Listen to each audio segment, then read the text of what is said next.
What is up, everybody?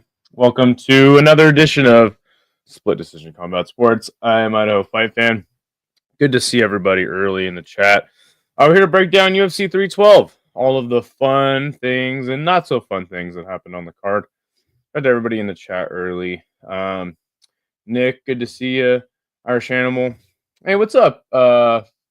Schindler Pool. Wrong dude. Hey, no worries, man. Glad to have you here. Or if you're just gonna leave, that's cool too, man. But yeah, good to see you. Where's Hank? Guy's busy. I won't tell you. 312, yes.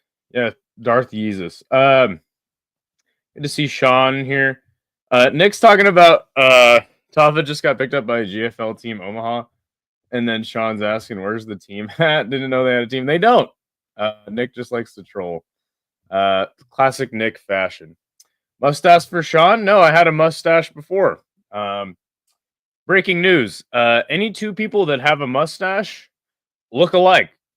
That quick KO at the first fight was sick. It was. We're going to break it all down. We're even going to play Dana White's post-fight press conference and react to it. I was doing a K1 stream last night, so didn't really have time. Usually I do the show immediately following the fights, but here we are the morning after. And by the way, I'm not going to do that again. If there's a big UFC event, I'm just going to do UFC coverage because, yeah, it was a bad idea. Last K1 event I did, it got like thousands and thousands of viewers, and I was only live for a couple hours because I couldn't find a stream. And this K1, I was live for 7 hours, and I got 150 viewers. So anyway, that's the risk you take, right? Anyway, so let's get Fight Center up. Let's talk about the card, shall we? Let me know what your guys' rating of the card is. I'm really curious to hear. I did watch all the fights. I fell asleep during the last round of Toporia's fight. But that was it. So the first fight of the night was Quillen Salkild versus Anshul Jubilee. Knocked him out in 19 seconds. Oh, look, I was totally out on this one. I had picked Quillen Salkild by decision. And I said, you know what, Anshul Jubilee, this guy, he might win. He's not the worst fighter ever. He was doing some good work against Breeden before Breeden turned it on. And then in the Jericho Sengi fight, I'm butchering his name, but I was like, he didn't look bad. He's all right. Call centers around the world are facts. Hold on, I gotta plug my laptop. That'd be a good idea.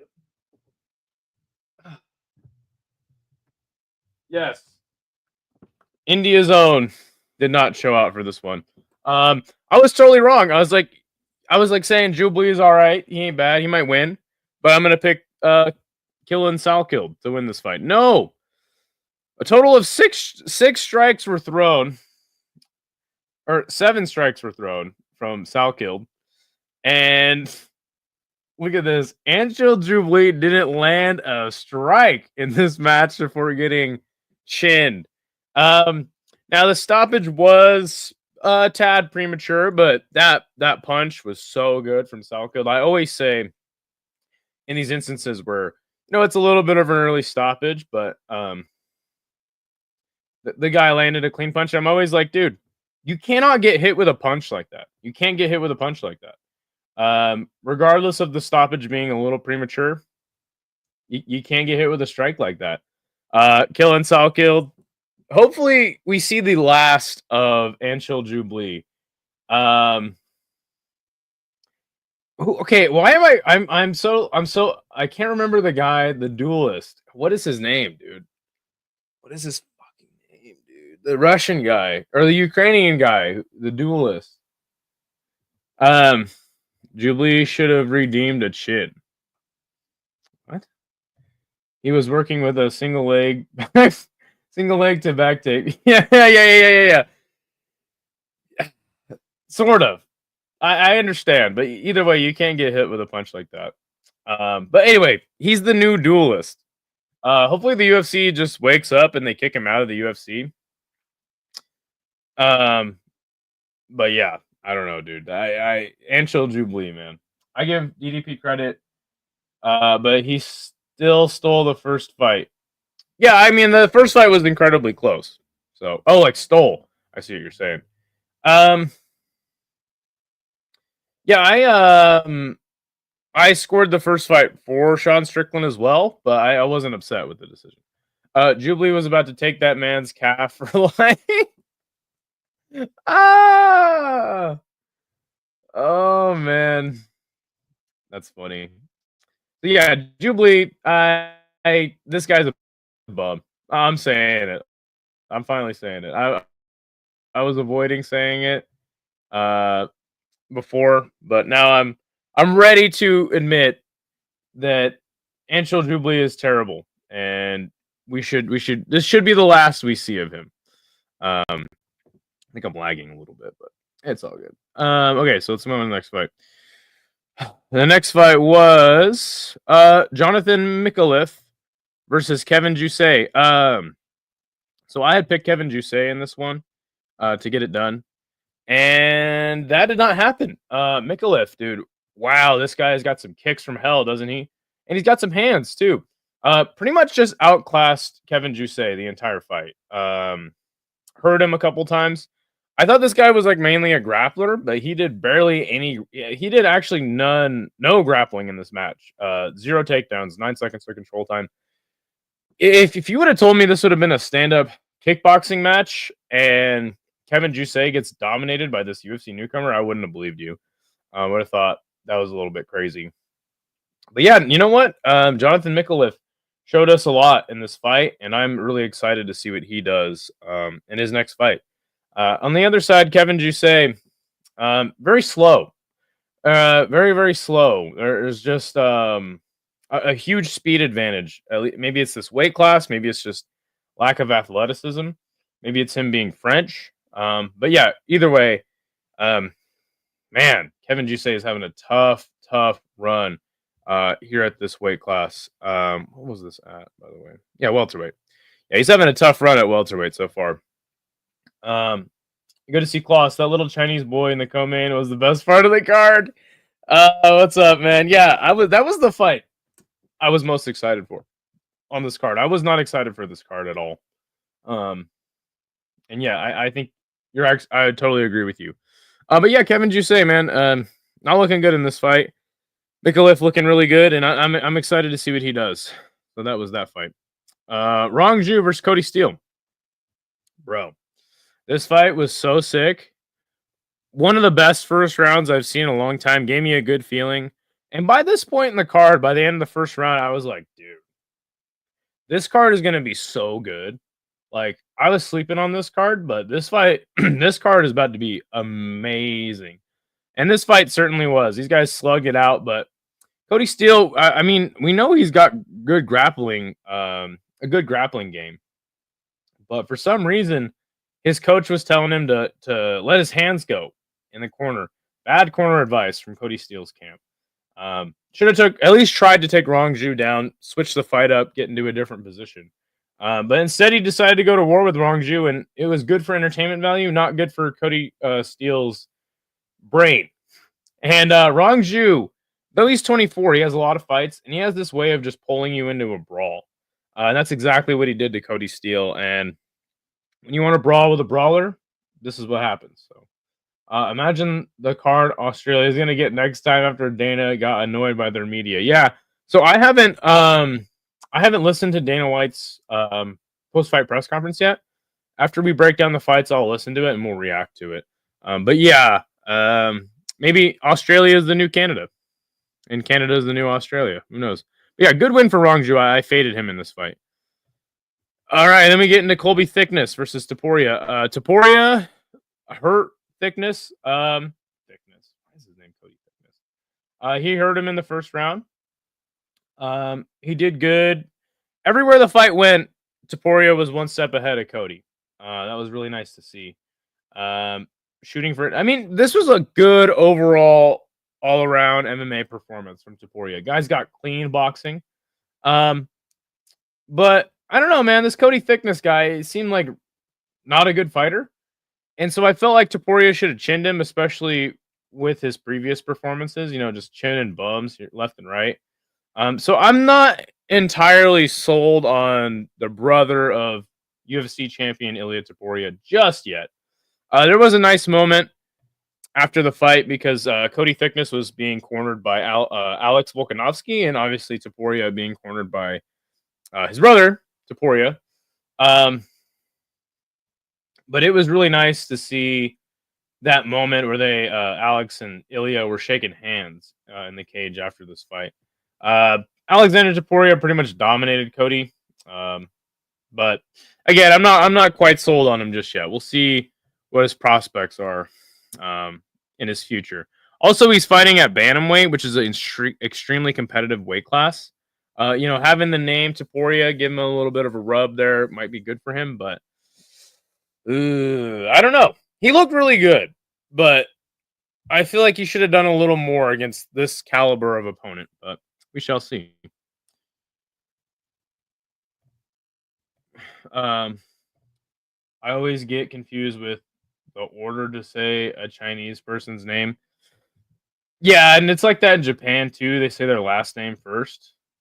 Yeah, I'm never really sure myself. The Topuria's fade is coming. Yeah, we'll see. We'll see. They will let him beat up Ricky Tercios or something. Dude, they might do that. Oh, can you imagine? Poor Ricky Tercios.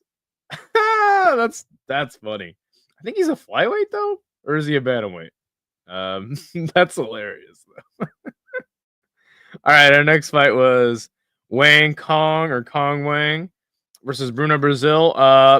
People were crapping all over this fight, so it was terrible. I like this fight. I liked what Kong Wang did.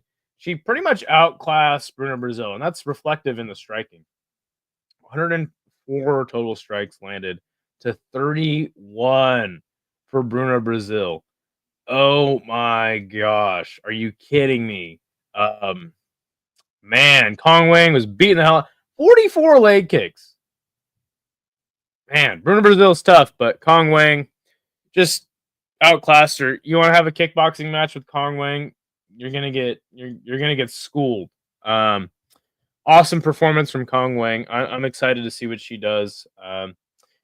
Maybe there was a little bit too much hype on her after her first performance, knocking out an old vet, and then she's got the fight with Valentina Shevchenko and Kunlun. But I don't know, man. I like this performance from Kong Wang. It was a nice bounce back. Showcased her striking. I would have liked to see her get a finish, but Bruno Brazil is very tough. I mean, you can't get 104 strikes landed on you and not go down ever and not be tough. 44 WMMA leg kicks, the equivalent of a toddler running into your leg a little fast. No, man, I think Kong Wang's a real deal, man. I'm really excited for what she did, and I thought she had a fantastic performance. So this was not a bad fight to me, but I think Bruno Brazil just kind of let Kong Wang style on her. And you can't be doing that in the cage. So happy for Kong Wang. Wish they would have given her the mic though, because she is really good on the mic. Another fight that I picked correct was Tom Nolan versus Vyacheslav Borshev. Tom Nolan gets the win here. But Slava Claus, I mean, he fought hard. I didn't think that it was like I don't think you could give him a round, honestly. I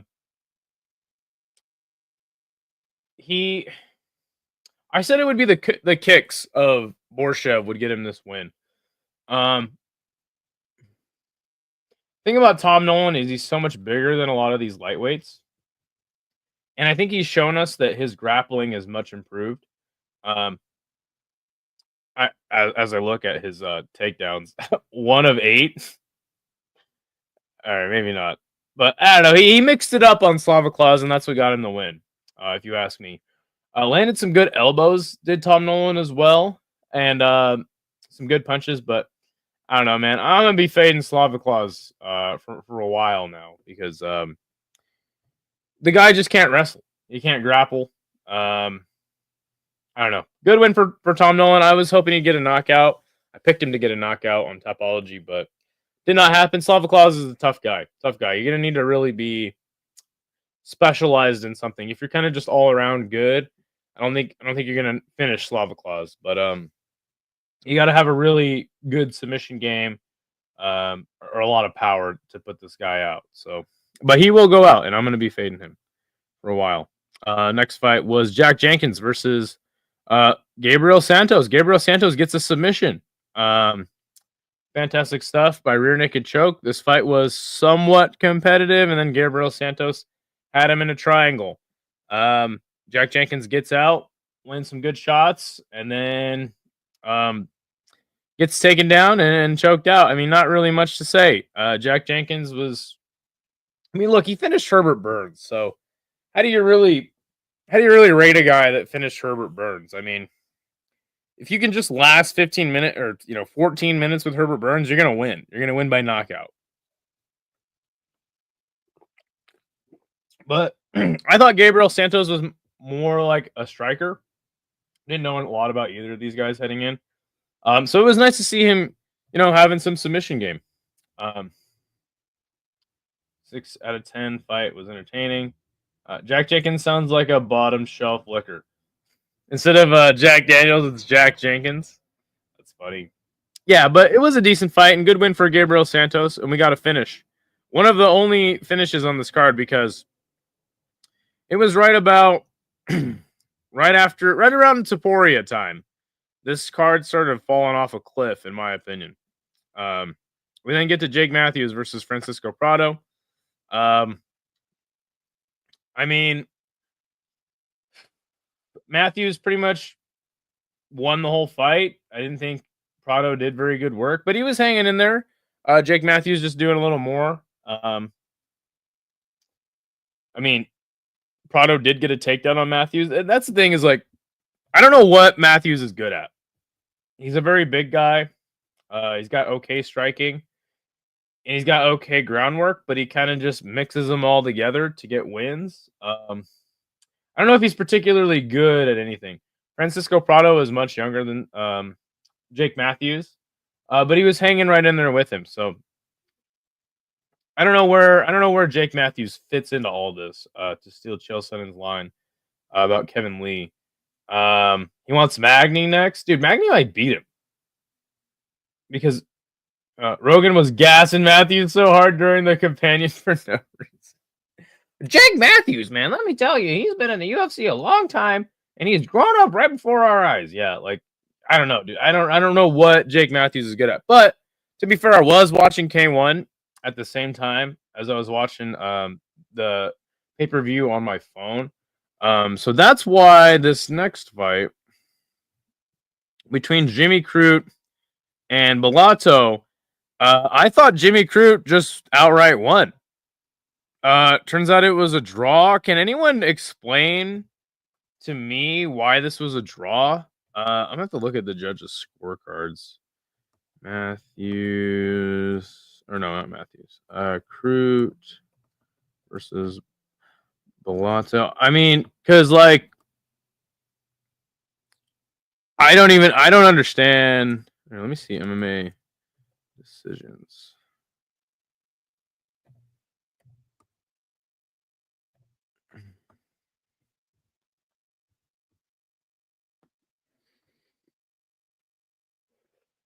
So all of the judges. So David Letheby and Mike Bell, giving Crute a 10-8 in the first round, and then giving Bellato the second and the third round. I did not see it that way. If we look at the media scores, actually, 2 media members had the fight for Bellato. Half of them giving it a draw, and then 3 media members giving the fight outright to Crute. I don't know. Maybe I need to go back and watch, but I thought that Jimmy Crute won every round.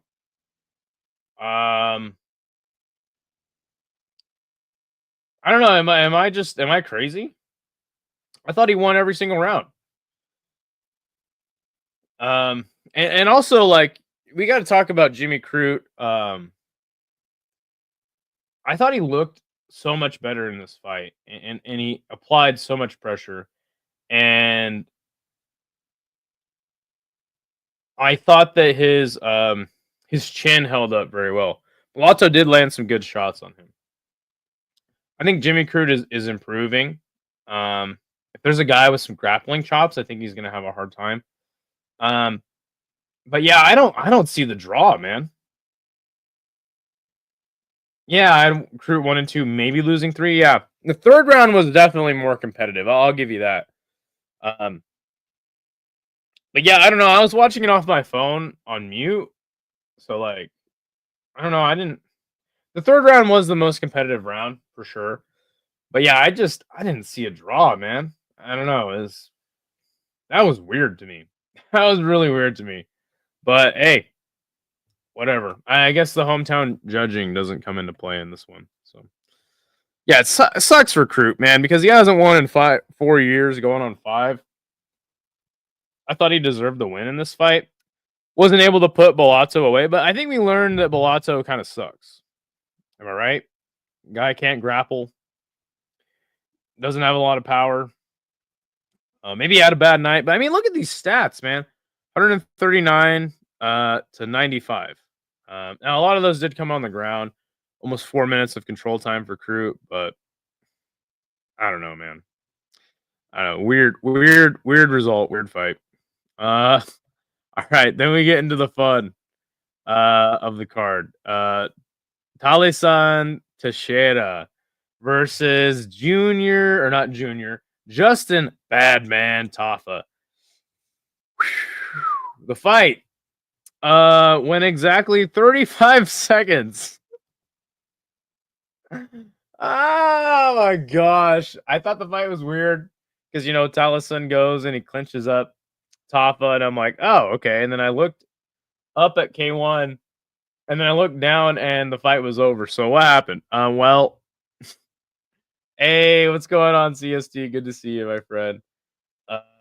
He says, we are here, Combat Mario. Breaking news. Any two people who have a mustache look exactly the same, according to literally everybody for an entire week. I look like Sean Strickland. I look like Justin Tafa, and now I look like Mario. How can I look like all three of those people? So yeah, I apparently I didn't know, but any two people that have a mustache, they look exactly alike. Thank you. Good to see you, CST. When Crute lost to Smith, we all knew he was cooked. I don't know, man. I feel like he's improving. Taffer Brothers being on a pay-per-view is such a nonsense. Well, maybe not, though. Maybe not, because what happened was after they broke off the clinch, Taliesin landed this elbow right in the face of Tafa. And you could see in the slow-mo, it broke his nose immediately. So maybe we need to put him on more pay-per-view main cards so we can get through a bad card quickly. Super hype for Taliesin. First round knockout. I called it. I don't think it was a tough call, to be fair. But yeah, dude. And hopefully Junior Tafa is just gone from the UFC at this point, because him and his brother Junior have been putting on stinkers for a hot minute. Hot garbage fights. But I don't know. If you get him the right matchup, it can be fun. Maybe they'll get knocked out. Maybe they'll get a nice knockout. But yeah, good for Taliesin. The 6'7" giant of a man gets it done. So good for him. The next fight was Weili versus Tatiana Suarez. Guys, look at these numbers. Weili landing 232 significant strikes, or total strikes, to just 63 of Suarez. And then on the significant strike numbers, 53 for Weili and just 12 for Suarez. She landed one strike to the head. Over 25 minutes. Are you kidding me, dude? And just like with Mikulev in the prelim, beating Kevin Jusay in a kickboxing match, being crazy to me. Weili beating Tatiana Suarez in a grappling match was shocking to me. Um, I had Whaley to win. I thought she was going to win the entire time. I thought that Suarez having those long layoffs hurt her career big time. Suarez is much bigger than Whaley. Whaley coming in as the underdog actually for this fight.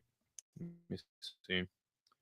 Yeah, she was plus 125, so not a huge underdog, but I I knew that, obviously Suarez was bigger, submission threat, but I was like, you know what? Whaley is just so athletic, and I think she's just better.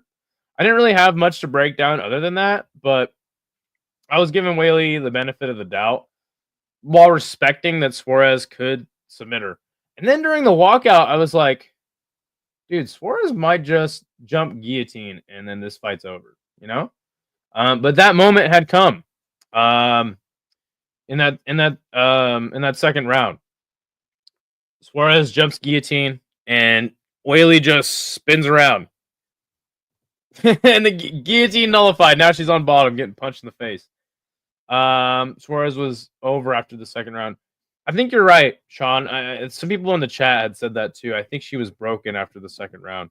But you got to give Suarez some credit, man. She never gave up. Like she kept going for takedowns. But Whaley was just so much better, and I think that fire was gone from Suarez. I do believe that, but she was hanging in there. She was fighting to survive.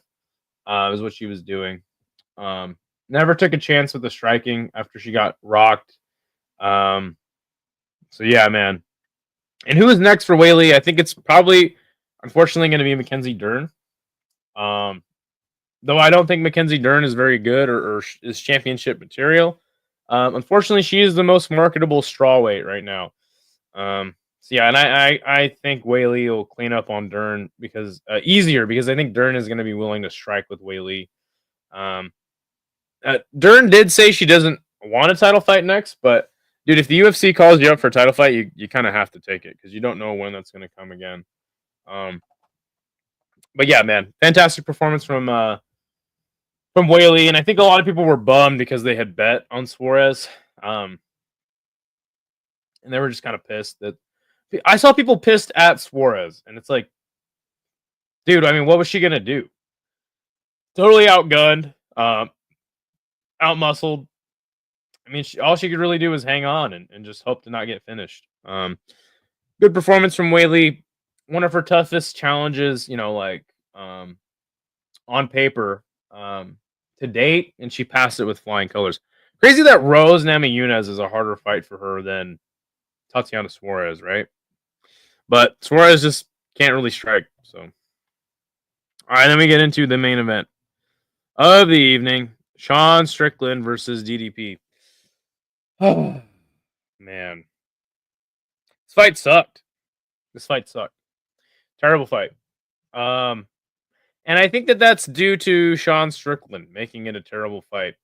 Not doing anything other than stick and move. Be very good defensively, but stick and move, run away. DDP catches him. He's only able to catch him with one strike at a time. Whether it's a big body kick, a big leg kick, or like crazy no technique looking overhand right. Yeah, Sean Strickland getting 50-45 on two of the judges' scorecards and winning the third round, which I thought was the most competitive round. Yeah, man. This fight sucked. It was terrible. Sean Strickland, classic Sean Strickland, right? Promising war and blood and then delivering a stinker of a fight. I hope that people are tired of Sean Strickland now because I am, and I have been for a while. I was happy to see him lose, but I hope that you guys that are fans of Sean Strickland are finally getting tired of him doing the same thing every single fight. I think the Izzy fight and the Abus Magomedov fight are outliers and just really good performances by Sean. Largely, he just does this where he just doesn't do a lot, and he fights safe onto a decision. But to be fair, that's his style. Has a slower pace match and just kind of wears on you after at the end of the fight, But DDP, the champion, retaining his belt. He's not the kind of guy that allows himself to be war on, even though it might physically seem like he's gassing out and he's getting slower. Somehow he just, I don't know, man. I like DDP. He's an anomaly uh, as a champion because there's nothing like he's particularly great at. And he just seems like he could lose at any second during the fight, but the guy is relentless, man. Um, so yeah, I mean, a lot of champions are like that now, right? Like Marab, Pantoja, DDP. These guys are just relentless, dude. They just keep coming at you. These guys are like Terminators. Yeah, man. I don't know, and I don't know. I mean, so now the thing is we got to see him versus Hamza, right? I don't think I didn't even really want to see this fight, even though the last fight was close. I'm glad Sean Strickland got his rematch based on that, and the fight was a year ago to the day. But where is Hamzat? Where is he at? He needs to fight DDP next. That's the only fight I want to see. And I hope that one's competitive, but I really don't know. See, that's a fight I'm very intrigued by. Every other fight in the middleweight division for DDP doesn't interest me all that much. And as far as Sean Strickland goes, what does he do next? I'd like to see a fight with him and Robert Whitaker. But I don't know. Let me know what you guys think. We can talk about it. All right, so that was the card. Before we listen to one Mr. Dana White, let us check the good old Tapology Pick'em group. So I got 9 out of 12 correct. Where did I rank on the Pick'em League? 62 members in this Pick'em League. The previous event. And let's go like this. And then we will listen to Dana White yap before we get out of here. Close up shop for the day. All right. So a guy named T-Sol getting the win with 10 out of 12 correct. And who is it in second place? It is Idaho Steez with 9 fights picked correctly. Usually people do a little better. So I think this is a tough card to pick. But dude, who's in 4th place? It's fucking Sean Moody, dude. Shout out to you, Sean. Good picks, man. 75 points behind me. Crossover was creeping up on me. Weedy Gonzalez getting 6. Shout out to Weedy. Jenner Dan getting 10. But if we look down here, poor Hank the Tank getting 6 out of 12 correct. He's at a 50% clip. Shiloh usually does really good, but he only got 5 right. Granite getting 27th. Amberly Rose is on there. What? Shout out to Amberly. But yeah, man. So that puts me well ahead of Hank the Tank for our contest. Now I'm at I think 3. Yeah. This is the 4th UFC event of the year, right? Yeah, so I'm 3-1. Well up. Oh, well ahead. Hank, you got to do better work, man. You got to do better work. Maybe see, this is the thing. Is when we're doing our preview and pick'em streams, which by the way will happen on Tuesday. Stay tuned for that. And Hank gives me some new information that I wasn't like aware of. I'm like, oh, dude, that's a good point. I think I'm gonna change my pick, and he gets upset, But it's like, dude, there's nothing wrong with being like, dude, you know what? I think you're right. The fight might go like that. I'm gonna change my pick. So listen to our shows, get some information. Check out everybody's predictions because I mean, I got 9 out of 12 right. I'm on a hot streak right now. I got 1st place last time, 2nd place this time. But sometimes I fumble hard, and I do really bad. So I'm not always right on picks, but I'm just right most of the time. So might want to tune in on Tuesday for the preview and pick'em stream. But yeah, good stuff there from me and all the Split Decision Combat Sports crew. Shout out to you guys. And hey, you know what? There's nothing wrong with picking out a 50% clip. That's decent.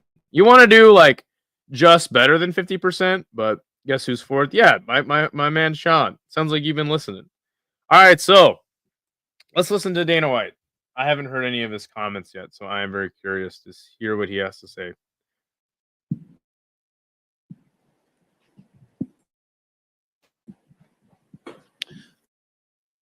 All right, gang.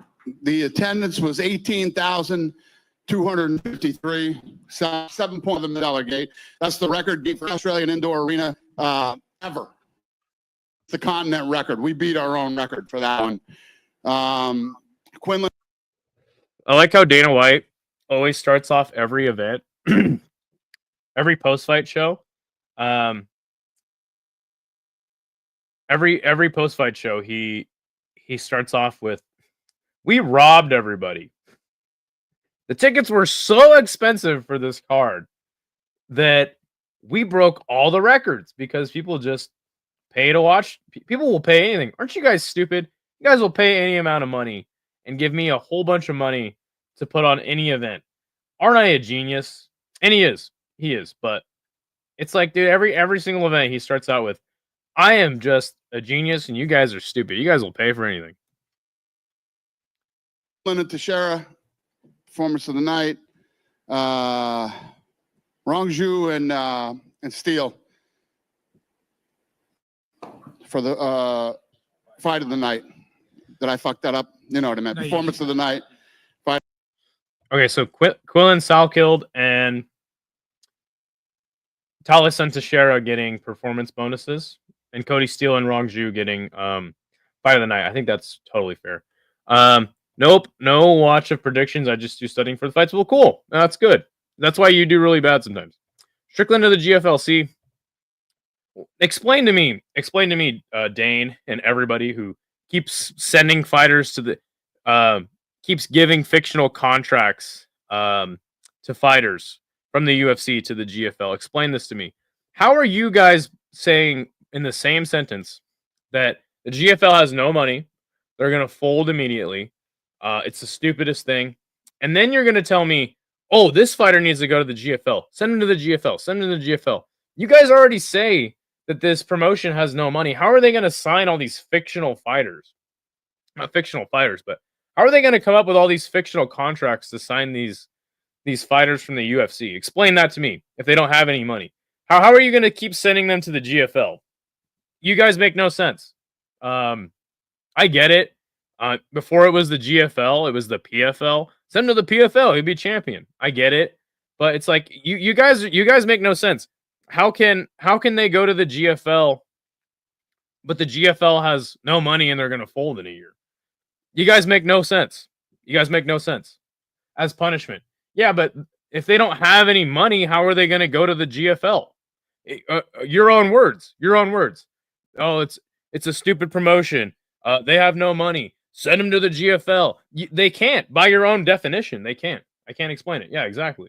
They'll go to the PFL before GFL. Yeah, exactly. Or Karate Combat, which is actually a good substitution. But I think sending the GFL basically means cut him and let his career end. But yeah, they're not going to cut Sean Strickland and let his career end. The guy's a draw.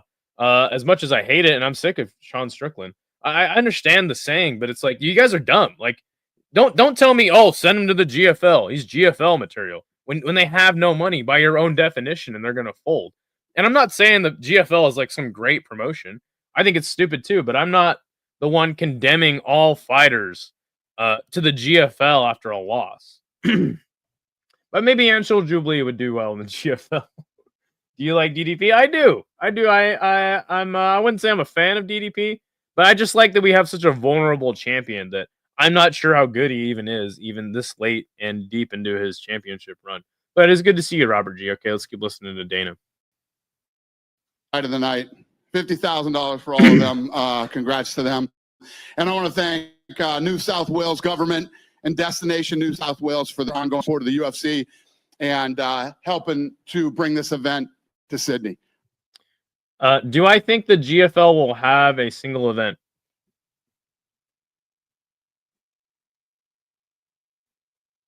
Yeah. One event? Sure. I don't understand the team thing. Is there going to be other fights besides the team fights, or is it just the team? Was the IFL like that? Did they have just team fights, or did they have like other fights in the card? He's a very good fighter. I agree, Robert. I agree. Um, Love you guys. Appreciate it. Go ahead. Let's talk about the main event. Great performance by DDP. Won every round on 2 of the judges' scorecards. Felt like Sean Strickland never really got out of first gear. What's your take on the fight, and how do you view it? I agree with you. Sean is usually really good at shutting people down. And like Izzy, when he fought Izzy, he felt like it looked like he couldn't get into a rhythm, and he was in his face, pressuring him the whole time. Feels like that was what Dricus did. I'll tell you something fascinating that I noticed tonight for the first time. I don't know why. See if you notice this. So Sean Strickland, the way that he acts leading up to fights, right? Normally when you have people who act the way that he acts, you see signs of it in a fight. Who is more focused, professional, and solid in a fight than he is? When he gets hurt, no sticking out the tongue or no, that didn't hurt me, anything. The guy stays focused, keeps coming forward. There's never any hint of how he acts outside the octagon when he's in there. Absolute professional the whole time. It's actually fascinating. I don't know if I've ever seen that with a guy who acts the way he does leading up to fights. It must just be his happy place or something. Huh? It must be his happy place. I don't know. Or this is all, you know what I mean? I've never seen a guy so solid and professional. Gets his nose broke, snaps it back into place and keeps fighting. Gets hit with some nasty shots.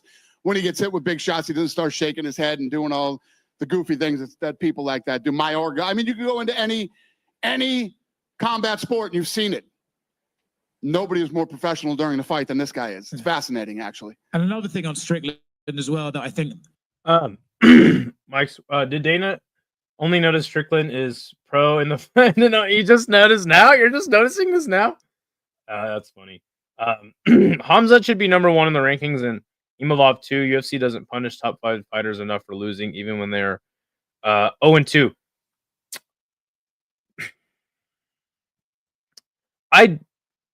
I agree with you mostly. In the rankings should be what they are.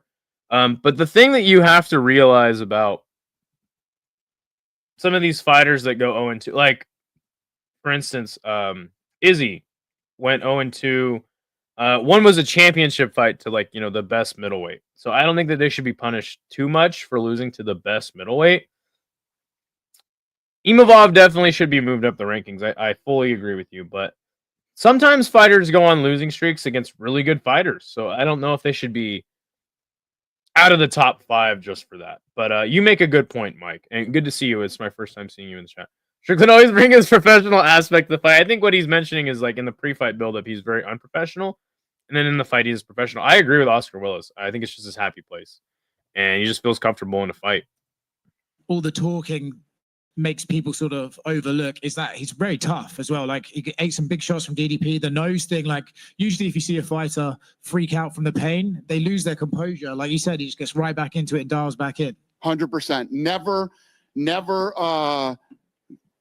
looks like he never slides off his game plan, stays focused, doing what he's supposed to do, even with a broken nose. Yeah, I agree. It's fascinating.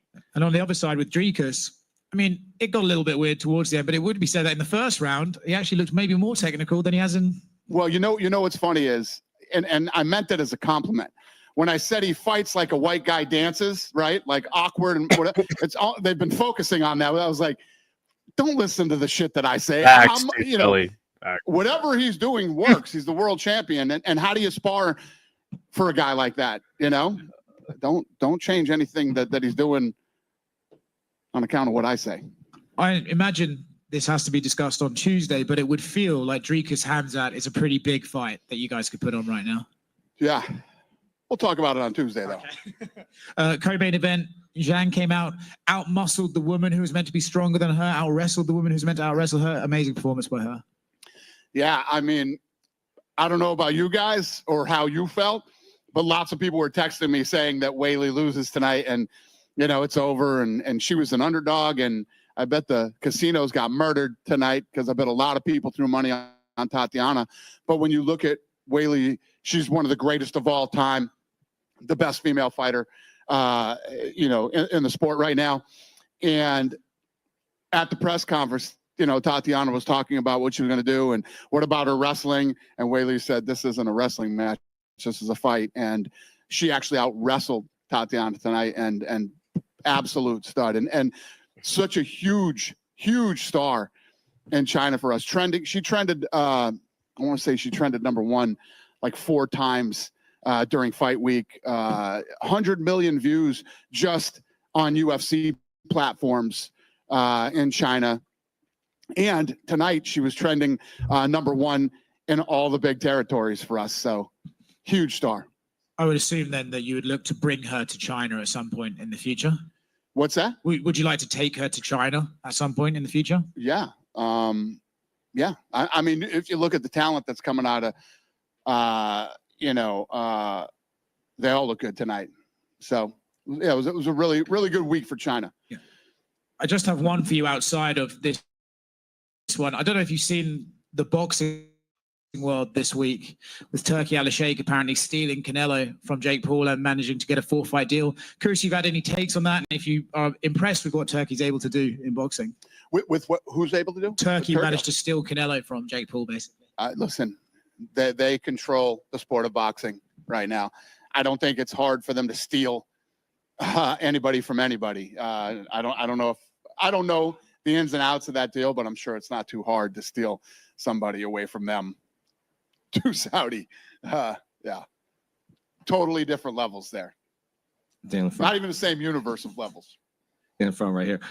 We spoke with Weili before this fight earlier this week, and she said that if she got past Tatiana, what she would want is to move up in flyweight because she feels like she's running out of opponents at strawweights. Will you entertain like this super fight between Valentina and Weili in the future?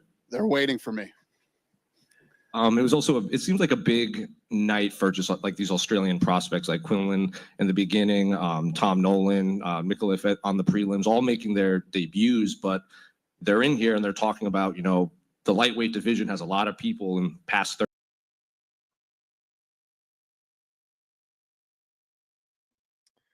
Terrence Hazard says DDP figured Strickland out, not even close. I 100% agree with you. Where did that go? I keep talking about this region and how fast it blew up. Not just fans. I mean, fans were packed to the roof tonight in there, but the talent that's coming out of this region. Sonia Kelm-Gastelum going into the UFC Hall of Fame seems like a no-brainer, but even Izzy thought it was. He was surprised because he goes, "I'm still young. I'm not making the Hall of Fame right now." Yeah. So what's weird about it is that this stuff was decided a long time ago, and then we end up here, so it worked out perfect. He didn't know why he was here, and when he came over and sat near me, and then he got hit with it. So well deserved and. Really happy for him. We talked tonight. He's going to take some time off and relax. So there's a debate online over whether that's the greatest co-main event fight in UFC history. It seems to be between that, Joanna Weili 1, and Rory McDonald, Robbie Lawler 2. I'm curious if you have a take on that. Fuck, all three of those are tough to, Yeah, that's tough. Just last one for me. Dominic Cruz announced his retirement. Guy some people think is the greatest bantamweight of all time. At worst, the second best bantamweight ever. I'm curious, just what do you make of Dominic's career? And he's great. So, when you have the type of experience and the type of career he's had, and you can sit in the booth and talk fights, it's awesome. So he'll have a great career after his career. Was that his call to like kind of hang it up like after another injury? Or did you guys have a conversation? Listen, I'm blown away that he's hung in there as long as he did. I mean, who's been more injured than this guy in his career? It's fascinating, and the mental drive to want to just keep coming back and trying again and again and again after so many surgeries and so many injuries. You got to give it to him. But I'm glad that he finally hung it up. Actually, just one more. A couple featherweights were here in Ilya Volkanovski and Diego. You guys announced the Miami and Montreal Carter. Is there any like this featherweight kind of trilogy between those three? Is there anything we can clear up on who's fighting who in the near future? Soon. Not tonight. Who's next? 代表中国咪咕前方特派员报道本次赛事。你心中的 PCP 第一是谁？是维利吗？ This is Chinese Lee guy? from Migu. First question for you is, do you still think Valentina is the pound for pound number one, or Weili is the pound for pound number one right now? Ooh. Valentina or Weili as the pound for pound. That's a good one. Yeah. It's got to I be fucking hate Weili. answering these questions because I love them both. Maybe we'll just have to find out. 这是大家都很关心的问题。下一场你会安排他和子弹打吗？我们很想知道，也很期待这场比赛。 Yeah, we're really looking forward to this fight. Weili versus Valentina. Do you think this will happen? It's a possibility. It's a possibility. Dana dodging questions. 今年中国赛有的话，老板也希望你能 Like Sean 来到中国 Strickland dodged 做 DDP 粉丝 all night 都期 long. 待你来感受一下中国人的热情。 If there's a China event this year, hopefully, Dana, you can come to China, and a lot of fans is looking forward to seeing you in China. Well, thank you. Yeah, I've already China said number this one. week I'm definitely going to China, and I'm going to tour all around mainland, and yeah, I got a lot of plans this year for China. I will be there, and like I was telling these guys earlier, Weili and her team are waiting out here for me right now. So I don't know, and I do know what they want. 今天中国的成千上万的粉丝都在关注这场比赛，而且在整场比赛来看，维利也没有失误。 I hope they go to China, dude. I want to go to 是 China. 粉丝们希望你都能给 China. 安排2场比赛，今年大家很期待。 Yeah, Weili seems very dominated, and she don't have any injury. Do you think she can fight multiple times in 2025? Yeah, no, I don't disagree. Yeah, she looked absolutely dominant tonight. She looked great. As far as I know, she's healthy and came out of that fight with 0 injuries. So yeah, yes, the answer is yes. We'll see what she wants. And, she's at a point in her career now and everything that she's accomplished that whatever she has to ask me in the hallway back here, I'm probably going to say yes. Thank you，谢谢老板。 Thank you. Hinting. And just straight ahead in between these two cameras. Yep. Hi. Obviously, there was a bit of talk in the build-up to this event with the tax that the fighters get coming here. I just wondered if there was any conversation between yourself and the Premier or the New South Wales government for any potential alleviation in that regard. About what? Taxes? for the fighters? If there's any conversation between you and the government about maybe taking them, helping out with the tax? If Hell. I had that kind of power, I'd be negotiating that shit for myself in the United States too. Unfortunately, my friends, we all have to pay taxes. It sucks, but it is what it is. Fuck that. Do you understand the fans being a little bit disappointed that, the fighters don't have that incentive to come all the way to Australia because of how high the tax is? Yeah, it's no different than if we go to New York or California or some of these other states. Yeah, taxes are an unfortunate, but I think that there is, these guys can file and get some of the money back. I mean, you can file and get some of the money back as far as I'm aware of. But yeah, listen, no matter what side of the fence you sit on or what you believe in, we can all agree that taxes suck. I don't think there's any argument with anybody on that one. They suck, but there's something we got to pay. Just in the back right here, Dana. Yep. Well, touching on what you just said there is a tax treaty between Australia and the US. So US fighters at least aren't double taxed, so you're on the money there. Sincerely, I do want to thank you for coming to Sydney. The vibe here was unmatched. Speaking about great Australian fighters, Steve Erceg was set to fight Asu Almabayev, and now the main event of UFC Mexico City is him against Brandon Moreno. Right? I'd love to understand the build-up of that and why that fight changed. Shit, I have no idea. I don't remember how or why it did. I don't know. I couldn't honestly answer that question for you right now. That's right. I also wanted to ask you a question about Jairzinho Rozenstruik. After his fight against Pavlovich, there were reports going around that maybe he's not with the UFC anymore. He posted that onto his ex that was the case. Did he request his release or was he not re-signed? What was the situation there? Yeah, he was either cut or not re-signed. Okay. Thank you so much. Yep. Hey, Dana. Yeah. With multi-fight deal in Australia and it being a bigger market, what's the likelihood of another card coming back to New Zealand? Coming back to New Zealand? That's a good question. I can't answer that one off the top of my head either. But yes, obviously, I mean, look at tonight. Look how successful this event is, and this is a big event for us tonight. Again, we broke the record.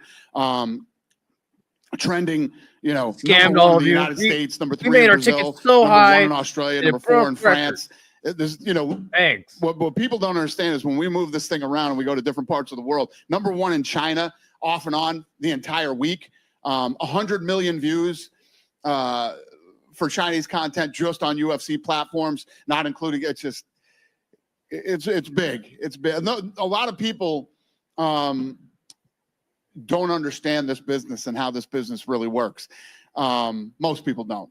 Media, and a lot of other, people who follow the sport. Tonight was a big event for the UFC, massive. So we'll be back here soon. And it's every event seems to break records. There has to be a cap eventually. Is there a risk of outpricing fans to be able to attend? Nice. What's the question? The events keep breaking question. records. There must be a cap at one point. Do you think you may be reaching a point to outprice the fans? Well, we're not close. I mean, we keep breaking the records. And I mean, if you look at what it costs to come to a UFC event, it's on par or cheaper than most big events. No, it's not. Thank you. It's the most expensive thing you could Dana, just possibly another go one over to. here. Lying. Repeated successful events in Australia, and I don't know literally number by number, but Cap. I would assume a record amount of Australian and New Zealand fighters signed last cap. year. There was heaps of them. What do you think it is about That's cap, this Dana. region that is Cap. it's gaining so much success in the UFC? I think that when I first started this thing, right, the 3 no-brainers for me were the United States, Mexico, dude, and I'll the UK. play. Traditionally We will big, continue to rip you guys off. big boxing Because you'll keep countries. paying. But Australia, when you really think Not about it, wrong. does make a lot of sense too. A lot of tough people here. You guys got rugby, soccer, and I am waiting for him to cook the couple other media. sports. I saw fucking pillow fighting on fucking TV tonight here in Australia. I don't ever want to hear another word from you people about power slap, okay? Ever.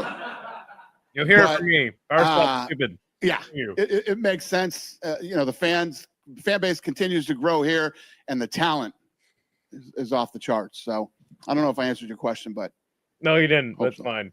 And just one more from me. The last few times you've come to Australia, it's been for pay-per-view events. However, if I'm not mistaken, the deal with Perth was 1 pay-per-view and 1 fight night. UFC is such a big machine to bring an event like a fight night all the way down here. Do you expect it to be like more difficult because it may be like a smaller event? no, we bring fight nights everywhere. I just did a fight night in Saudi Arabia last week. Including the Apex. Fight nights and pay-per-views are how we built this business. We have a whole laundry list of fighters that are super talented and possibly the world champions of tomorrow. And those are the guys that we move around and put on fight night cards. As long as the fights are, listen, I have to have 3 or 4 holy shit moments a night. And as long as that happens on any card that we do, we had a successful evening. Thank you very much. And Thank Dana's you. just at the back here. Speaking of the Perth card, the fight night, there was reports coming out that it might be June, July. Do you have any details? Is that on Robert Whitaker? June, July, that is Perth, perhaps. I don't know off the top of my head. And I just wanted to clarify. I asked you the press conference, but it's a little bit more intimate here. We can have that chat.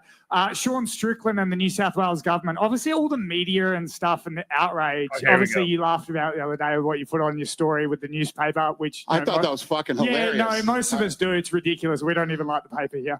But listen, for a place that is so tough and the people, everything on land and the water can kill you. You have the biggest pussies I've ever seen in the media in my life. I saw a story where a guy was like, I saw Dana do a podcast with the Premier and it physically made me sick. Holy fucking shit. You guys have to have the biggest pussies of all time in the media here.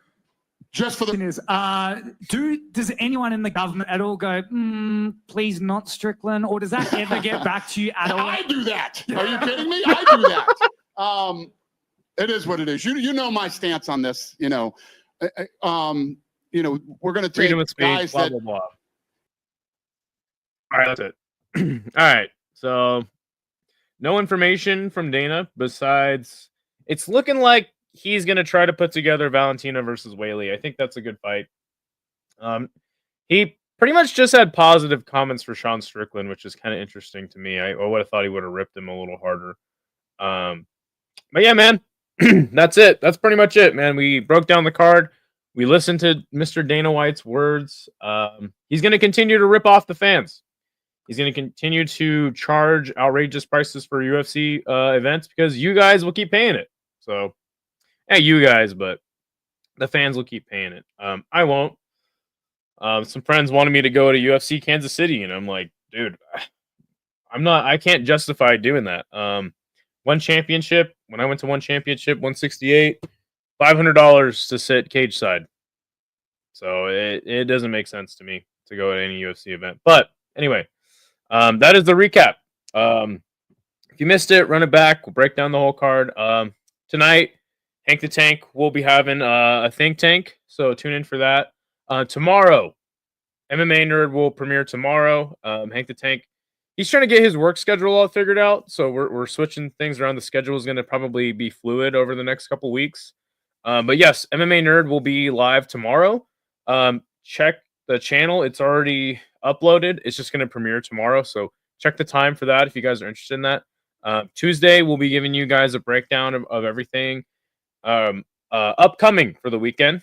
And then we're going to have an interview coming out this week with Sean Strickland. That's right. I've talked again to my special connection at the UFC, and I've gotten Sean Strickland for an interview. So stay tuned for that dropping this week. I'll try to give you guys another live chat later in the week. But like I said, the schedule is fluid. Be sure to keep checking out the community posts for everything that's happening on this channel. We give you almost 7 days of content a week, or at least 7 videos a week. So we're out here grinding, man, and we're giving you fight companions. Cap, dude, bullshit. I got Sean Strickland. I'm gonna interview Sean Strickland, and be sure to check out my Israel Adesanya interview that did drop last week. That's right, Sean Strickland and Israel Adesanya, 2 former champions, we're interviewing in a week. So yes, Sean Strickland interview will be dropping later this week. Again, keep an eye on the community tab for everything happening with this channel. And it's time to wrap it up. So I'm out. Good to see you. Have a good Sunday, everybody.